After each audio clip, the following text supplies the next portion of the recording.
Olá, tudo bem com vocês? Que a graça e a paz do nosso Senhor Jesus Cristo seja sobre a vida de todos vocês.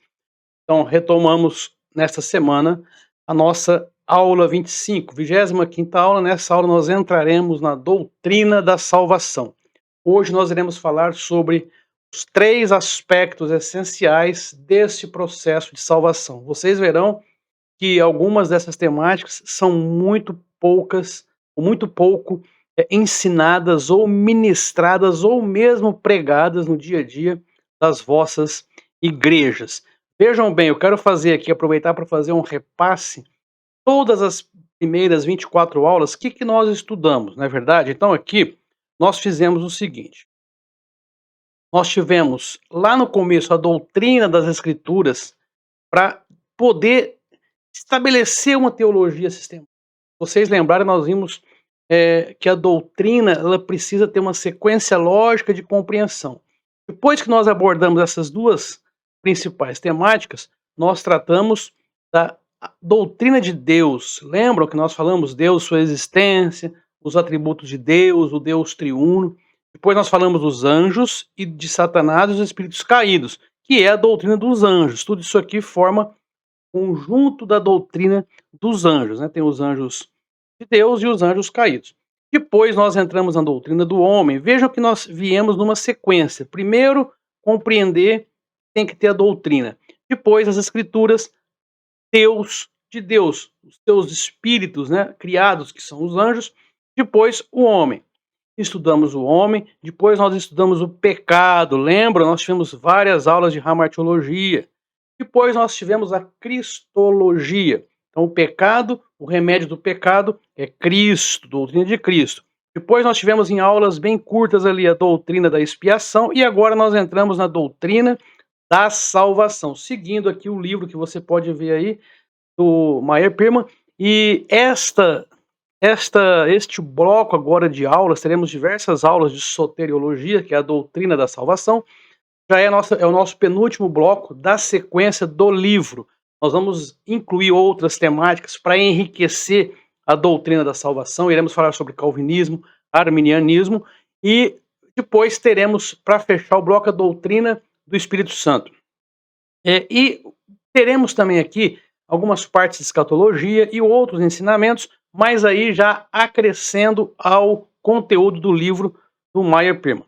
Tá bom? Então, muito bem. Entrando então na nossa aula de hoje, soteriologia, os três aspectos da salvação. É uma aula bem simples, é uma aula bem rápida, mas de uma temática muito importante, porque eu observo que essa temática não é muito explorada nas nossas igrejas. Isso não é mais pregado aos domingos, né? Mensagens de arrependimento, mensagens de regeneração, mensagens de salvação. Muito bem. O que é soteriologia? Então, vamos observar aqui, ó.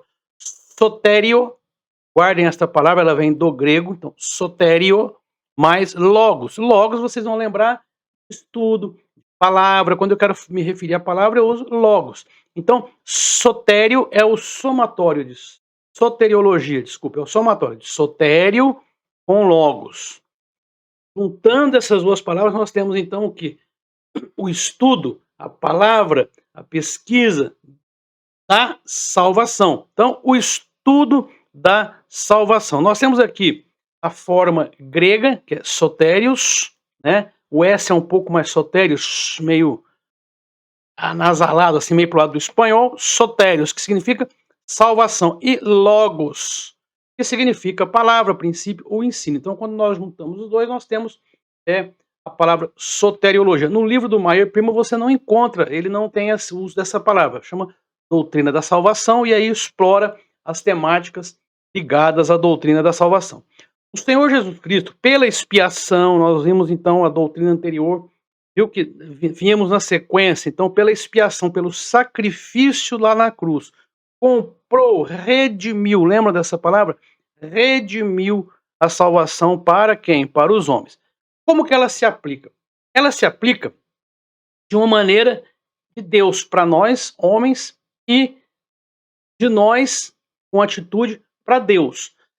Lá na frente, quando nós estudarmos o calvinismo, vocês verão, né, e obviamente todos sabem que a nossa temática ela não é calvinista, nós não defendemos essa doutrina. Mas vocês verão que tem ensinamentos, como por exemplo, o monergismo, que tudo vem de Deus. Toda a energia, toda o estímulo para a salvação, tudo. Deus fez tudo. Então, isso será bem aprofundado. Nós não cremos nisso, então aqui nós temos, e o Meyer Prima traz esse ensinamento, uma distinção dual. O que Deus faz em relação ao processo de salvação e o que nós, como homens, manifestamos. Então tem a justificação vindo de Deus. Ele nos justifica, ele nos regenera e ele nos santifica. Então vejo que salvação era um processo, uma continuidade. E nós, o homem, como que eu recebo isso de Deus? Tem o arrependimento, eu manifesto o arrependimento, eu exerço a fé e tem a obediência. Todos nós sabemos que a salvação só vem mediante a fé. O livro de Efésios tem um versículo muito claro, não vem de obras, não é da caridade, não é da boa ação, não é da pessoa que trabalha muito na igreja, não. A salvação ela vem como graça de Deus mediante a fé. Muito bem, esse slide está um pouco longo, eu vou ler, porque é uma cópia literal do dicionário do Wycliffe. Esse é um dicionário em homenagem a esse teólogo dos anos 1300, tem um material muito rico, então eu quero ler esse texto e você me acompanha aí lendo comigo. Vamos lá. A doutrina bíblica da salvação é tecnicamente chamada de soteriologia, falamos isso agora. Entendida de forma ativa, a salvação é a obra completa de Deus, que consiste em quê? Trazer homens do estado de pecado ao estado de glória por meio de Jesus Cristo, o Deus homem. Nós já vimos isso lá no estudo da Cristologia. Jesus Cristo, Deus homem. No estado anterior, ou seja, antes da salvação, o homem está espiritualmente morto e sujeito à ira divina. Já neste último estado, ou seja, agora ele foi salvo, ele está sob a graça de Deus e experimentando a vida eterna. Entendida de uma forma passiva, o que significa isso? Ela está lá, eu não me envolvi na fé ainda. Então, de um modo conceitual, a salvação eu posso definir como um presente completo a ser desfrutado pelos verdadeiros crentes, a oferta de si mesmo e que foi feita por Deus em seu Filho. Então está aqui a referência que citada no dicionário de Wycliffe. Vários termos que designam a salvação ocorrem frequentemente ao longo da Bíblia. Isso aqui é interessante. Depois você guarda esse slide, dá uma relida nesse slide, você vai receber os PDFs e guarda de tudo dessa aula, guarda por favor esse slide. Então, no Antigo Testamento, a raiz mais importante do hebraico é Yasha. Olha que legal isso aqui. Yasha significa liberdade. A tradução, você pega do hebraico, liberdade. Daquilo, liberdade de quê? Que prende ou restringe. Ele não está falando aqui da salvação espiritual, ele está falando de eu tornar livre alguma coisa ou alguém que está preso. Portanto, o verbo significa soltar, liberar, dar comprimento e largura a algo ou a alguém. Os vários substantivos derivados desta raiz, o que é o substantivo derivado? Você acrescenta expressões, letras, e aquela palavra continua como a base da outra palavra, mas gera novas palavras. Isso acontece em todos os idiomas, em todas as línguas. Então, os substantivos que derivam de Yasha significam tanto o ato de libertar quanto de resgatar. Ele cita aqui 1 Samuel 11:19, dá uma lida depois lá, 11:9.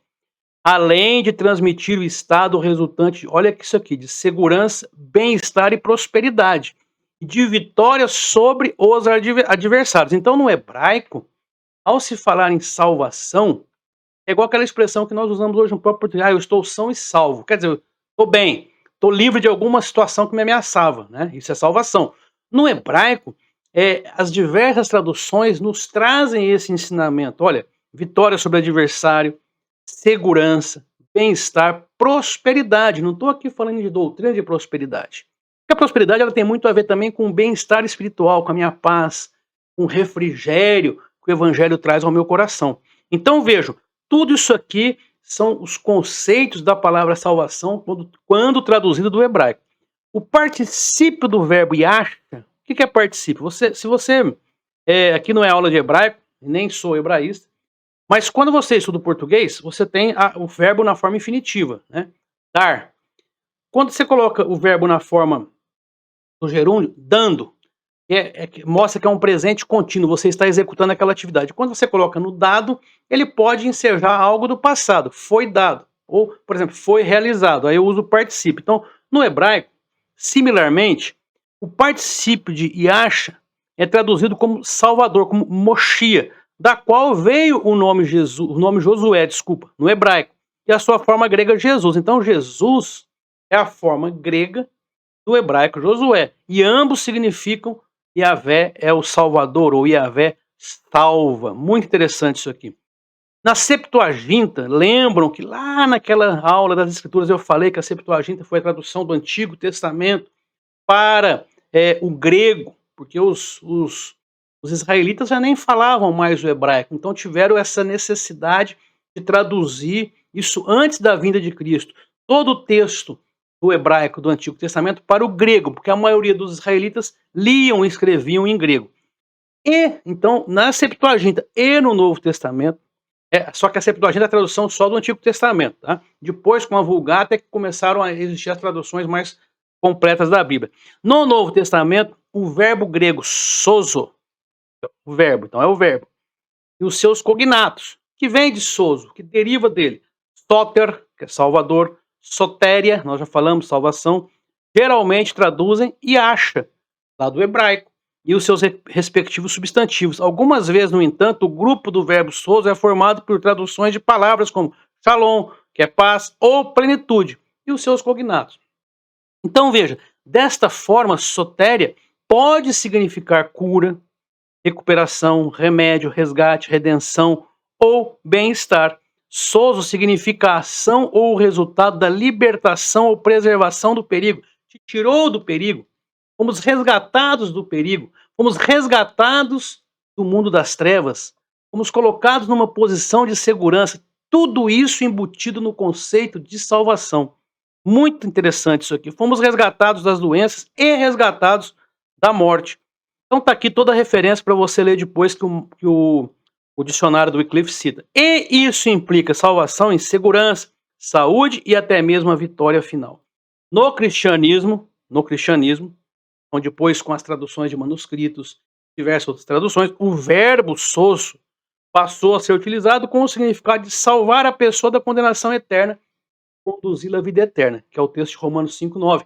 Então, ele passou a ter esse sentido mais espiritualizado, vamos dizer assim. Só que quando eu falo de salvação, eu falo de reintegração, de volta àquele estado original, de paz, de segurança. Então veja que esse tipo de mensagem você não vê sendo ministrada com essa profundidade, com essa base. Porque eu também não posso ensinar algo para alguém copiando do que o outro fala. Eu preciso mostrar biblicamente onde aquele texto fala daquela maneira. Isso é uma coisa que falta muito hoje no nosso meio, infelizmente. Por isso que a escola bíblica semanal do CACP, ela te traz essas ferramentas, ela te propicia, ela te dá essas condições de aperfeiçoar o seu treinamento, o seu conhecimento a respeito das profundidades das Escrituras Sagradas. Muito bem, então quais são aqueles 3 aspectos, voltando lá no Maia que ele cita?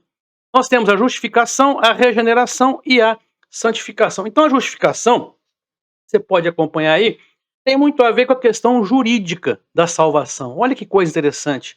Nós precisávamos ser liberados do nosso erro. Qual era o nosso erro? O pecado que veio, vimos lá quando estudamos o pecado, ele veio transferido por Adão. Então você, para ser despenalizado ou justificado, houve um advogado que foi e se apresentou no seu lugar e morreu no seu lugar. Então a justificação ela é um termo forense, quer dizer, de justiça, de lei, que nos faz lembrar, que nos traz a analogia de um tribunal. O homem culpado e condenado perante Deus, ele é absolvido e declarado justo, ou seja, justificado. Você estava todo desalinhado e agora você se tornou justificado. A regeneração, tanto que a palavra justificação, ela tem o radical de justiça, né? Vem do grego também. Então, veja que isso eu não vejo ser falado no dia a dia. ser ensinado, ser alimentado, ser mencionado. Nós, quando esses 3 aspectos se realizam na vida de uma pessoa, ela não precisa de mais nada. Ela não precisa de coach, ela não precisa de campanha, ela não precisa de grandes movimentos. Ela precisa, claro, continuar naquele crescente da sua fé, né, da sua vida cristã, que nós vamos falar que é a santificação que não termina nunca. Mas, ao entender essa questão da justificação, nós fomos julgados e fomos absolvidos. Olha que coisa tremenda. Isso está no bojo do processo de salvação, no processo salvífico. E já a regeneração, ela é a experiência subjetiva, quando você se torna adotado por Deus. Ó. Vem de re, né? Re, que é de repete, refaz, generação, geração, generacional, ou seja, do nascimento. Então, quando você regenera, renasce, recria, isso é interno. As tuas coisas começam a ser mudadas nesse processo de salvação, tudo pela fé. Então, essa experiência, ela é subjetiva. Você é adotado como filho de Deus. Efésios trata muito disso. A alma morta em transgressões e ofensas precisa de uma nova vida, sendo essa concedida por um ato divino de regeneração. A pessoa, desta forma, torna-se herdeira de Deus e membro da sua família. Já a santificação sugere uma cena do templo. As coisas estão harmonizadas, né? Lá lembra do templo de Moisés, tudo tem que estar alinhado, tem que estar as medidas do propiciatório, da arca, da mesa, tudo tem que estar correto ali dentro. Então veja que quando eu falo em santificação é isso, harmonia, tudo correndo conforme aquilo que Deus quer que você faça. Então quando você recebeu a vida nova, de agora em diante você se dedica ao serviço de Deus, você é separado para Deus. Você é tirado da imundícia, você é tirado do pecado. Então veja que ensinamento interessante, pouco se fala, pouco se menciona, todas as vezes que você vai ouvir qualquer tipo de ensinamento ou mensagem é falando do homem, é muito antropológico, o homem no centro, enfim, uma mensagem simples como essa aqui da salvação pode mudar radicalmente a sua concepção até de vida e em relação ao próprio Deus. Olha aqui, você foi comprado por um elevado preço, então você não é dono de si. Não mais se afaste do templo, claro, é uma metáfora, mas serve a Deus dia e noite. Tal pessoa, ou seja, essa que se consagra, ela é santificada e por sua própria vontade entrega-se a Deus. Muito bem, o homem salvo, portanto, é aquele, melhor dizendo, cuja vida foi harmonizada com Deus, foi adotado na família divina e agora ele se dedica a servi-lo. Em outras palavras, a sua experiência de salvação ou seu estado de graça consiste em justificação. Então, não tenho mais a pena caindo sobre mim porque eu fui justificado. Eu fui para o tribunal e fui absolvido. Regeneração. Eu me tornei, eu nasci. Então, se eu nasci, eu me tornei um filho. Fui adotado como filho de Deus. E santificação. Sendo justificado, ele pertence aos justos. Sendo regenerado, ele é filho de Deus. Sendo santificado, ele é santo. Literalmente a pessoa santa, separada, né? Consagrada. Santo é aquele que foi separado. Você foi separado para servir a Deus. Essa tríplice distinção, ou seja, esses tríplices aspectos, regula a linguagem do Novo Testamento nos mínimos detalhes.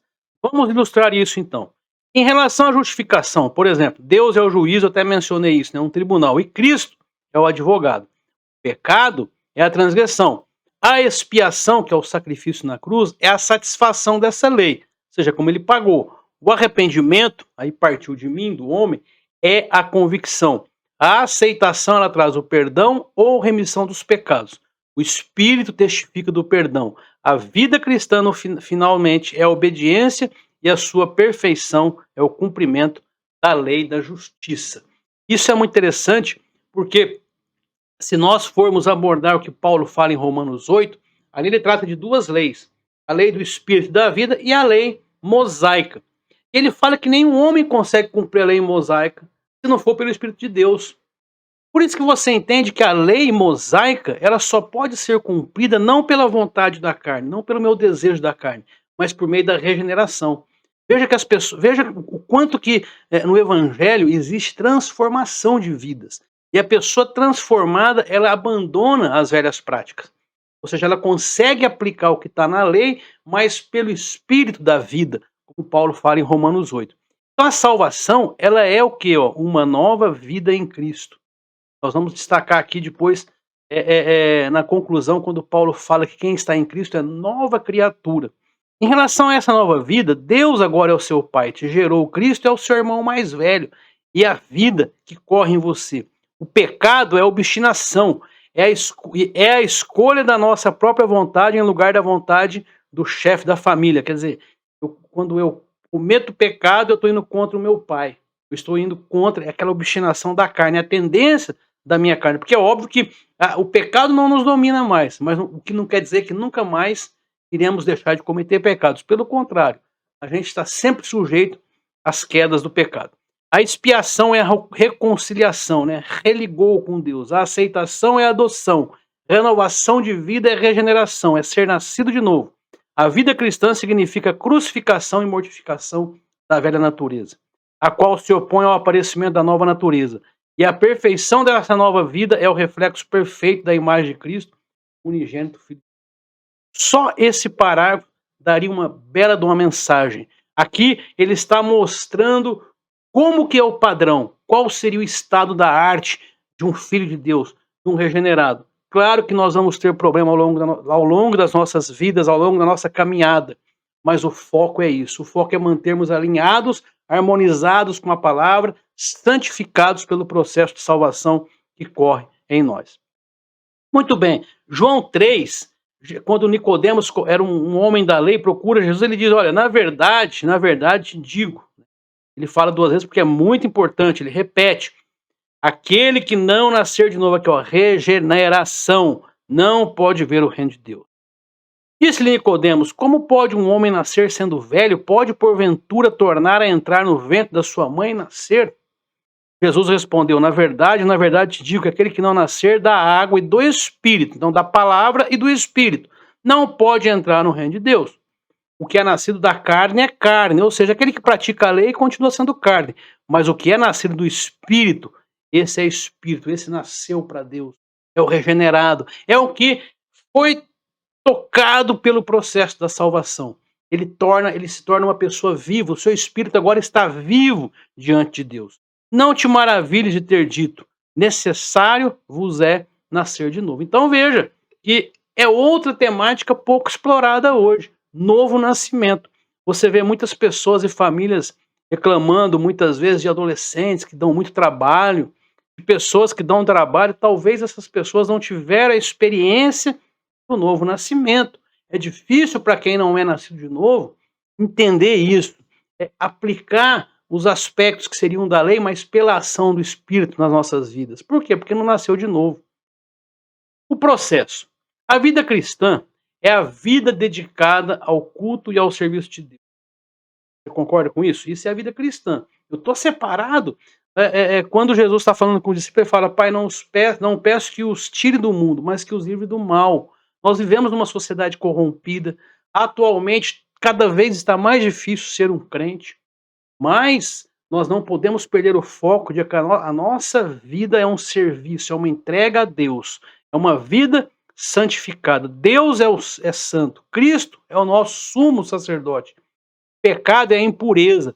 O arrependimento que você pratica constantemente é a consciência dessa natureza. A expiação é o sacrifício expiatório ou substitutivo, né? Morreu no seu lugar. A vida cristã é a dedicação sobre o altar.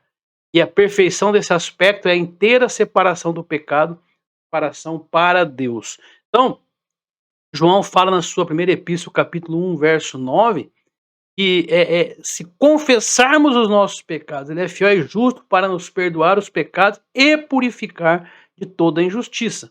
Olha a justificação sempre aí. Então, isso é importante que nós saibamos. A nossa vida precisa estar separada e dedicada a Deus. Essas três bênçãos da graça foram providas pela expiação de Cristo.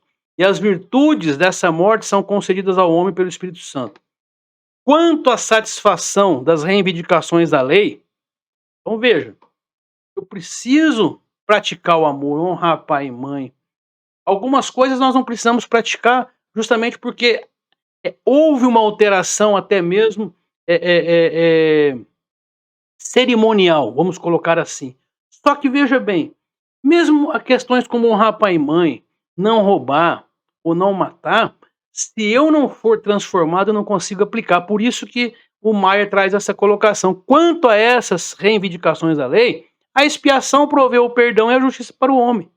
Abolindo a barreira existente entre Deus e o homem, ela possibilitou a nossa vida regenerada. Então, com a minha vida regenerada de nova criatura, eu consigo aplicar aquelas coisas que Israel não conseguiu e que quem tenta aplicar a lei pela força da carne até hoje não consegue. Notemos que essas três bênçãos fluem da nossa união com Cristo. O crente, ele é um com Cristo, em virtude da expiação e em virtude do Espírito que vive em nós, nos tornando cada vez pessoas mais vivas. Tornamo-nos justiça de Deus, nele que é em Cristo. 2 Coríntios 5, 21. Por ele temos o perdão dos pecados, nele, em Cristo, somos novas criaturas, nascidos de novo com vida nova. Aqui o texto de 2 Coríntios aqui sendo referenciado. Nele somos santificados, e ele é feito para nós santificação. Ele é o autor da salvação eterna. Então, tudo isso não é num piscar de olho, é um processo. É o arrependimento, é a fé, é esse acompanhamento, é o discipulado, é a santificação. Veja que é um caminhar. É um caminhar. Por isso que você, quando vê aparecer por aí igrejas virtuais, desigrejados, tudo isso combate a doutrina mais básica da salvação, que é comunhão, é congregar, é estar junto, é estar aqui, ó, partícipes um do outro. Então, uma aula como essa, por exemplo, com toda a simplicidade, traz uma profundidade de que o evangelho é fé, o evangelho é nova vida, o evangelho é regeneração. Você não precisa ir além disso. O problema é que se você não for ensinado a respeito disso, vai ficar faltando, você vai ter lacunas na sua vida que precisarão ser preenchidas. E aí é onde as pessoas buscam, nos novos pregadores, nos coaches da vida, nas pessoas que dizem que a Bíblia precisa ser relida, e assim vai. E a salvação ela tem dois aspectos, o externo e o interno.